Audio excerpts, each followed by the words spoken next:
So let's say you're just like the rest of us. You're taking a guitar solo and you're noticing that you're playing the same things over and over and over again. You're in a guitar rut, or what my friends like to call a phrasing loop. Well, I have some, I guess good news for you, which is all the best guitar players in the world have the exact same problem. That gave me some comfort knowing that it's just something that we all have to deal with. But when I explain this problem to you, just doing the opposite is not going to solve it. You're going to have to actually understand what's happening here so you can get out of this guitar rut. You have to remember that I'm approaching music the same way that I would approach a language. And the same way that we would have language cues in English, we would have language cues in music. I'll give you an example of this. So let's say someone says, "Hello, how are you?" Your response is probably going to be, "Fine, how are you?" Now let's analyze that for a second. We have offered a greeting and then asked a question that we actually don't care about.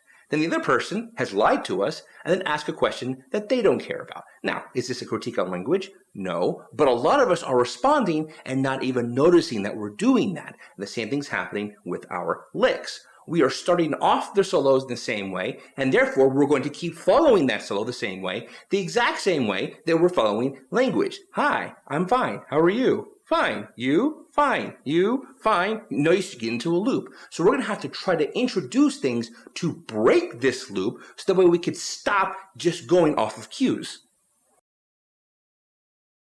Now this is where Guitar YouTube starts to do some crazy, and I'll be honest with you, stupid stuff. Things like, here's one lick that's going to get you out of your guitar rut, or here's a trick or triad that I actually never ever use, or my favorite one, which is, here's a theory that I actually don't understand, but I just need more clicks. Yeah, it doesn't work like that. What's going on is that people are not actually understanding where in the world they are in their guitar playing, and that's how they keep repeating themselves. If one lives with a person who doesn't understand the language very well, so they just keep nodding their head and smiling, maybe know a couple of words, and they just say, yeah, hopefully they understood it. That's what's going on here. So we're going to have to really go in depth as to how much we actually do and don't know about this instrument.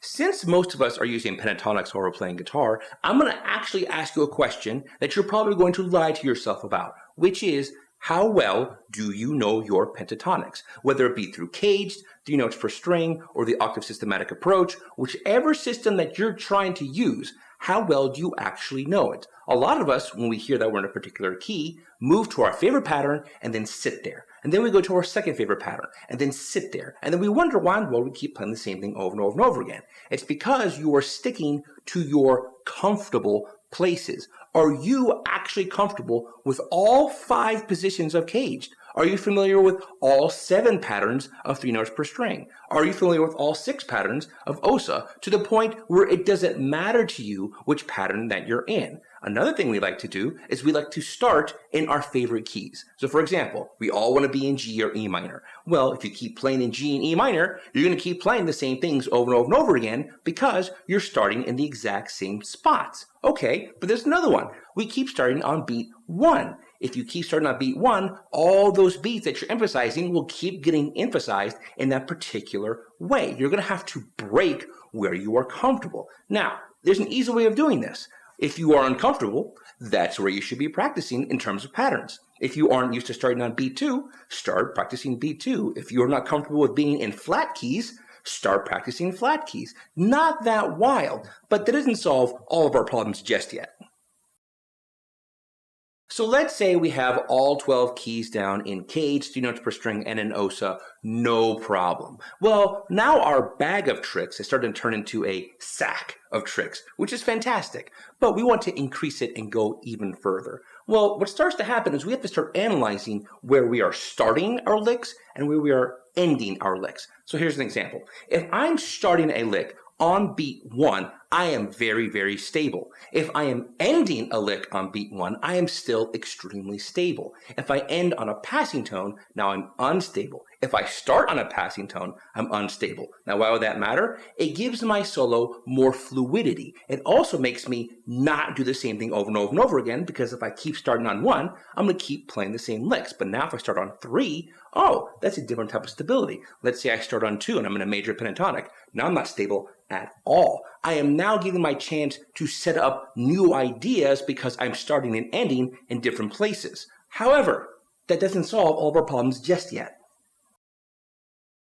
So you have all of caged and 3 notes per string down and all 12 keys. You know where you're starting and stopping in all the genres. You have it down. You are the best of the best. Well, if you're starting to notice this, you're starting to also notice that you can eke out a little bit more in these solos. And this is where you start to add in more leading tones. If you're in a major pentatonic, it's going to be your 4 and 7. And if you're in a minor pentatonic, it's going to be your 2 and your 6. And it's going to be varying on wherever you're at. Now, this is not going to be a catch-all because these colors don't act equally across all genres. Now, I start to add in color tones to my rock. It starts to sound like fusion. They might be appropriate, it might be inappropriate. I don't know yet. If I'm in a reggae and I'm adding in too many of these color tones, I start to sound busy. But what if I'm in a country?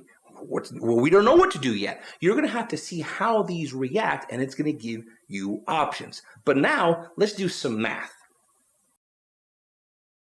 So let's do some math here with only major pentatonics encaged. That'll be 5 pentatonic patterns, right? And then we have 3 color tones per pattern, which would be the 4, 7, and blue note. Well, that'd be 3, 3, 3, 3, 3 with the 5. Notice this is added up pretty quickly. I haven't added on 3 notes per string or osa. That is a lot of options. If you're noticing that you're repeating yourself, that means you are still trying to remain comfortable. And that means you have to go all the way back to the beginning to make sure you are doing what you think you're doing. Now, there is one final thing we're going to have to go over. These last 2 things we're going to be going over are equally intimidating for me, and most musicians are flat out lying about their capabilities within them. The first one is playing over chord changes. If you can play those chord changes while the solo is going, you're going to have a vastly huge number of options while you're playing. You are probably never going to repeat yourself.